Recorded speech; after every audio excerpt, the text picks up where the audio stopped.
The poignancy of a final image is the subject of this countdown of 10 photographs taken before death. Number 10. Elisa Lam. 21-year-old Elisa Lam was last seen alive in the security camera footage from the lifts of the Cecil Hotel, Los Angeles. After Lam fails to make her daily phone call home, she is reported missing by her parents. Reviewing the hotel's camera footage, Lam is seen to be behaving bizarrely in the hotel's lift. When hotel guests begin to complain about discolored, foul-smelling water, employees are sent to examine the water cisterns on the hotel's roof. Lam's naked body is found floating in the tank. The county coroner was unable to determine a cause of death, and the bizarre final image of Elisa Lam and her shocking discovery remains a mystery to this day. Number 9. Reynaldo Dagsa. Reynaldo Dagsa, a Filipino politician, takes a photograph of his family outside their home on New Year's Day. Shots ring out, and Dagsa collapses on the ground with gunshot wounds to his arm and chest. Rushed to a nearby hospital, he is pronounced dead on arrival. Only when the photograph is seen by his grieving family does it become apparent that the gunman who fired the final shots has been captured on camera, staring coldly down the barrel of a gun that took Reynaldo Dagsa's life. The police recognize the man as a local criminal, out to seek revenge on Dagsa for being injured in a shootout at which Dagsa was present. He is immediately arrested and charged with murder. Number 8. Joseph Avery. This final photograph captures Joseph Avery in 1853. Boating on the Niagara with 2 friends, they are soon overcome by the power of the river, and his 2 friends are pulled from the boat and carried over the falls. Avery manages to grab hold of a log lodged between 2 rocks, but is ultimately stranded, his fate sealed. Onlookers attempt a number of rescues, all of which end in failure. After an 18-hour ordeal, he finally gives up the fight and is pulled over the falls to his death. Number 7.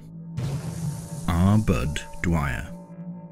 Politician Budd Dwyer was convicted in 1986 of taking a bribe from a Californian accounting company. On the day before he was due to be sentenced, Dwyer calls a press conference. The room is full of reporters expecting a resignation statement. But after a long speech protesting his innocence and denouncing the justice system, Dwyer hands out 3 envelopes to colleagues. The first, a letter to the Pennsylvania governor. The second, a donor card. And the third, a suicide note to his wife.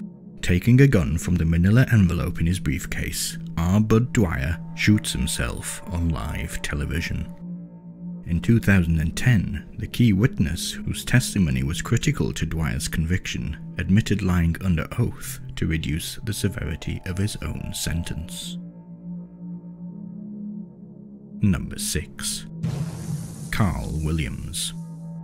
Carl Williams was a convicted murderer and drugs trafficker, making obvious enemies along the way. But it wasn't until his incarceration in Barwon, Australia's maximum security prison, that his chickens finally came home to roost. Prison security cameras capture fellow inmate Matthew Johnson taking the leg of a nearby exercise bike and striking a fatal blow to Williams's head, allegedly as punishment for Williams turning informant and striking a deal with the assistant commissioner. Williams's body lies in a nameless plot without a headstone. Number 5. Pavel Kashin. Russian freerunner Pavel Kashin was in the prime of his life when this tragic moment was captured in the summer of 2013. Mistakes happen, even amongst the fittest and most disciplined of athletes, but when they occur on the landing of a backflip on the very edge of a 16-story building, it's likely to be the last trick you'll ever perform. Number 4. Regina K. Walters. Robert Ben Rose was a long-haul trucker who kept a torture dungeon in the cab of his vehicle.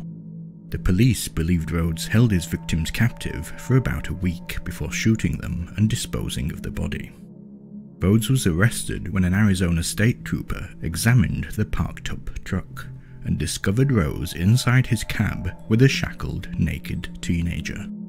When his apartment was searched after his arrest, the final photograph that would be taken of 14-year-old Regina K. Walters was unearthed. In an abandoned barn, Rhodes cut off the girl's hair and forced her to wear a black dress and heels. Regina Walters' body was discovered months later, and Robert Ben Rose awaits the death penalty. Number 3. The McQuilkin Brothers. Michael McQuilkin and his younger brother Sean posed for a photograph on top of Morro Rock, California in 1975. The weather began to worsen, and when their hair began to stand on end, their sister took this photograph with her Instamatic camera. On leaving the summit, the temperature suddenly dropped and it began to hail. The ring on the older brother's right hand began to buzz. The family were engulfed in a white, searing light. There was a sense of weightlessness, of time slowing down. And then the lightning struck. Sean had been struck by lightning and lay collapsed unconscious, smoke pouring from his back.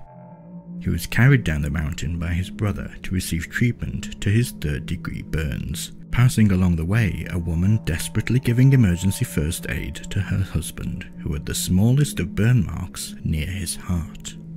Sean McQuilkin went on to recover from his injuries, but the man at the foot of the mountain wasn't so fortunate. Number 2. James Bulger. The worst nightmare of every parent is to lose a child at a shopping mall, and the parents of 2-year-old James Bulger suffered just that in February 1993.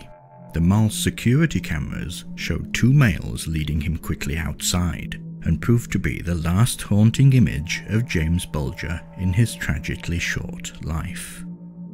Led down to the Leeds and Liverpool Canal, James was systematically beaten and tortured, his body finally being dumped on the railway line for a passing train to add to the outrage. Mercifully, he died long before the impact. When an enhanced still from the video was released to the public, the 2 abductors were recognised as Robert Thompson and John Venables, 10-year-old classmates at the local junior school. The pair were charged and spent the rest of their childhood behind bars. The interviewing police officer later said of one of the boys, "I didn't look for 3 sixes on the back of his head, but at that moment I thought he was the devil." Number 1. The Engineers. Questions are being asked about the safety of wind turbines, as recent figures suggest that the numbers that catch alight each year is 10 times higher than the industry admits. It was the fateful misfortune of 2 Dutch engineers to be stranded 200 feet from the ground when a fire broke out in the generator behind them, blocking off the exit tower. The engineer's final photograph captures them in an embrace, 2 souls brought together by the dreadful realization that they were facing their final moments in life. As the raging fire eats its way through the plastic hull on which they stand, they each decide their own fate.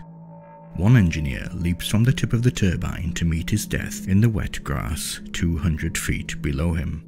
The other braves the inferno in an impossible attempt to descend the ladders of the melting tower.